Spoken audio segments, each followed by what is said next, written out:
ما تأتينا بالملائكة إن كنت من الصادقين ما ننزل الملائكة. السلام عليكم ورحمة الله وبركاته.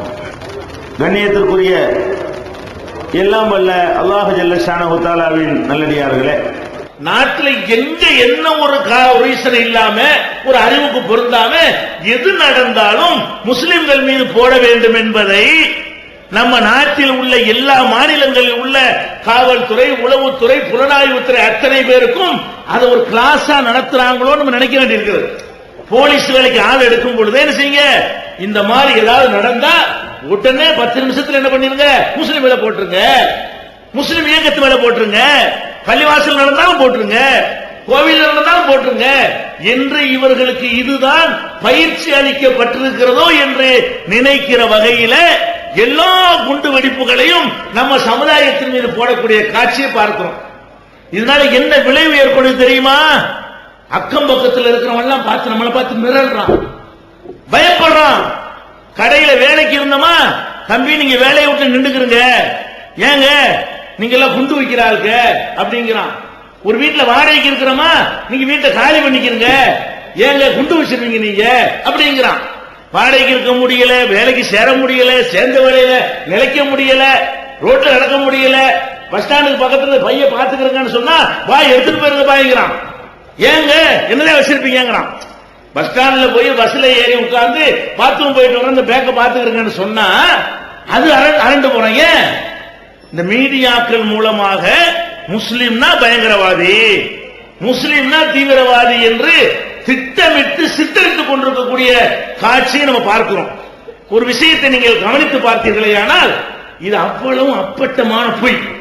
குண்டு வெடிப்புகள்ல 2 குண்டு வெடிப்புகளை தவிர, நாட்டில் நடந்த 2 குண்டு வெடிப்புகளை தவிர வேற எந்த குண்டு வெடிப்பும் இன்னும் புலனாய்வு செய்யப்படவே இல்லை.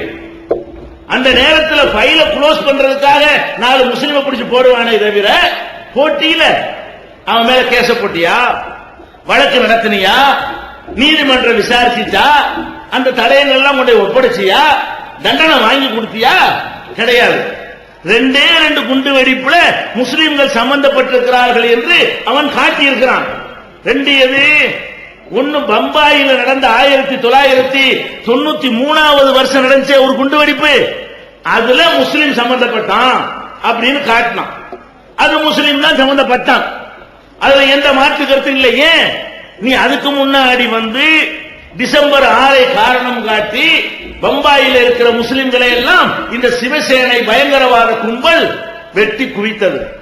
முஸ்லிம் கடைகளை எல்லாம் மார்க் போட்டு அந்த கடைகளை சூறையாடியது. முஸ்லிம் வீடுகளுக்கெல்லாம் இரவோடு இரவாக அடையாளம் போட்டு அந்த வீடுகளுக்குள்ளே புகுந்து கொள்ளையடித்தது, வெட்டி சாய்த்தது. சுண்ணத்து பண்ணியவர்களையா தேடி தேடி பார்த்து வீதியில் நடமாடும் பொழுது அறுத்து குவித்தது. அரசாங்கம் வேடிக்கை பார்த்தது. இவ்வளவு நடக்கும் பொழுது அங்க மராட்டியத்தில் இருந்து அரசாங்கம் வேடிக்கை பார்த்தது. அப்ப இவ்வளவு அநியாயம் நடக்குது, ராணுவம் இருக்குது, போலீஸ் இருக்கிறது, கவர்மெண்ட் இருக்கிறது, சட்டம் இருக்கிறது, கோர்ட் இருக்கிறது என்று நம்ம நம்பி இருந்தோமே, எல்லாம் பொய்யாகிவிட்டது என்ற விரக்தியில 4 பேர் இப்படி கொடுத்தா தாண்டா சரியா வரும்னு சொல்லி அவன் என்ன செஞ்சான், 4 பேர் சமுதாயம் செய்யல, 4 பேர் உணர்ச்சி வசப்பட்டு அந்த மும்பையில குண்டு வைத்தான். அதே மாதிரி பதிலடிங்கிற பேர்ல சில நடவடிக்கை செஞ்சான். அதை பிடிச்சாங்க, கேஸ் போட்டாங்க. அது நிஜமாக நடந்த காரணத்தினால் அதை கேஸ் நடத்த வேண்டும்.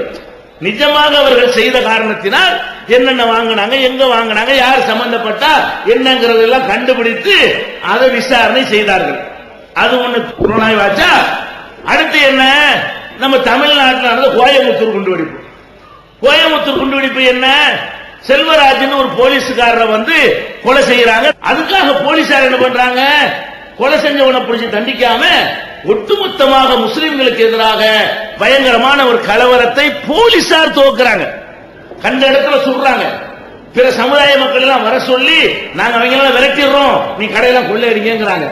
அப்ப முஸ்லிம்களுடைய கடை கிட்டத்தட்ட 500 கோடி ரூபாய் அந்த கலவரத்தின் போது முஸ்லிம்களுடைய சொத்து சூறையாடப்படுகிறது. அப்ப இதை அரசாங்கம் வேடிக்கை பார்த்துட்டு இருக்கிறது. பல நாட்கள் 3 நாட்கள் வந்த அரசாங்கத்துடைய கட்டுப்பாடுல கோயம்புத்தூர் இல்ல. அப்ப முஸ்லிம்கள் வெளியே நடமாட முடியல. இந்த மாதிரி 19